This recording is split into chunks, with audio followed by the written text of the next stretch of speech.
socio-political landscape after World War II. The long-term effects of World War II can also be seen in the socio-economic aspects of modern life. Nationalism became a widespread phenomenon, encouraging nationalites to act up, seek independence, much like decolonization.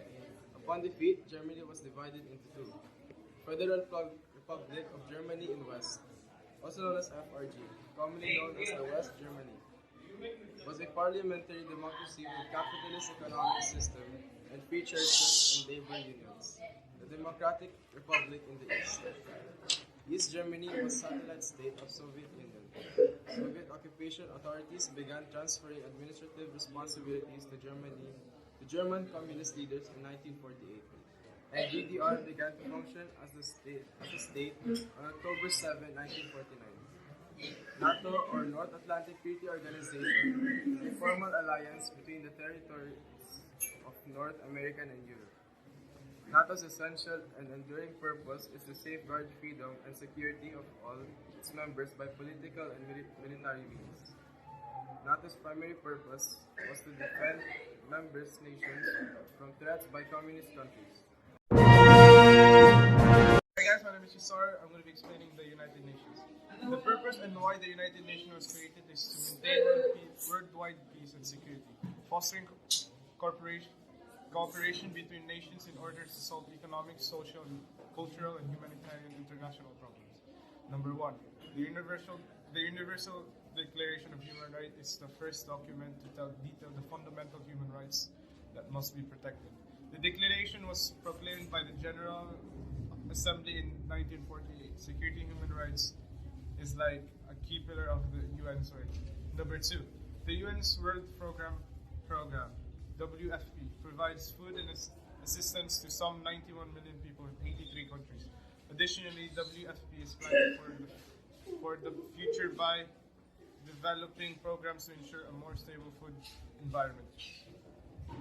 World Program WFP organization was established in 1961 by UN to help alleviate world hunger. Its headquarters are in Rome, Italy. Number three, the UN and its agencies help over 1 million women a month overcome pregnancy complications. The UN Population Fund, UNFPA, works to make motherhood safer, among other responsibilities. Number four, the UN and its agencies supply vaccines to 45% of the world's children. For example, the UN's Children's Fund, UNICEF, and the World Health Organization, who are core partners of the Global Polio Eradication Initiative, which was help reduce polio case. My name is Miguel Mokhtar, and today I'll be talking about economic ideologies. There are three major economic ideologies, and these are capitalism, socialism, and communism. The meaning of capitalism, or definition of capitalism, an economic and political system in which a country's trade and industry are controlled by private owners for profit, rather than by the state. Socialism.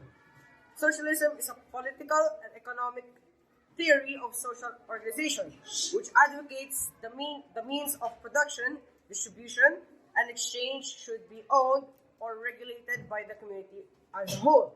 The meaning of communism, a theory of system of social organization in which all property is owned by the community and each person contributes and receives according to their ability and needs. So communism means that they give equality to each person that they receive. So when they give something, it's always equal. And history has taught us the greatest of human motivation is driven by his desire to meet his needs.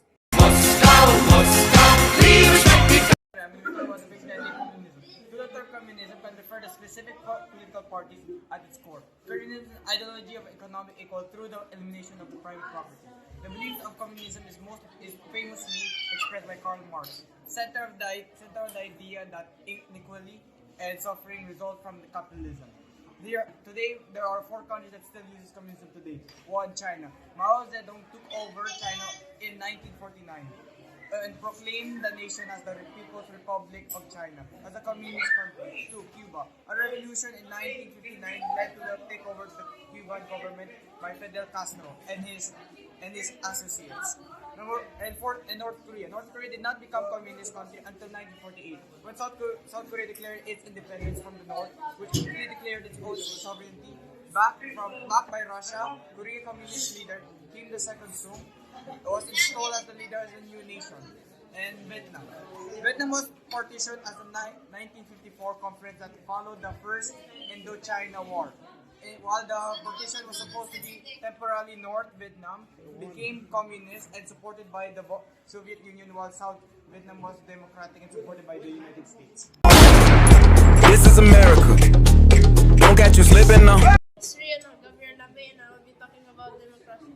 Democracy is a form of government in which the people have the authority to choose their governing legislation, who people are, and how authority is shared among them are core issues for democratic development and constitution. Some cornerstones of these issues are formed of assembly and speech, inclusiveness and equality, membership, constant voting, right to life, and minority rights. Joshua, and I'll be talking about dictatorship. Before World War II, some historians argue that the rise of dictators was inevitable. Due to economic pressures, people sought a strong leadership. It was dictatorship. A form of authoritarian government is a political system here by absolute power is handed to a dictator. The word dictator came from the word dictere, meaning to assert, like asserting power due to heredity.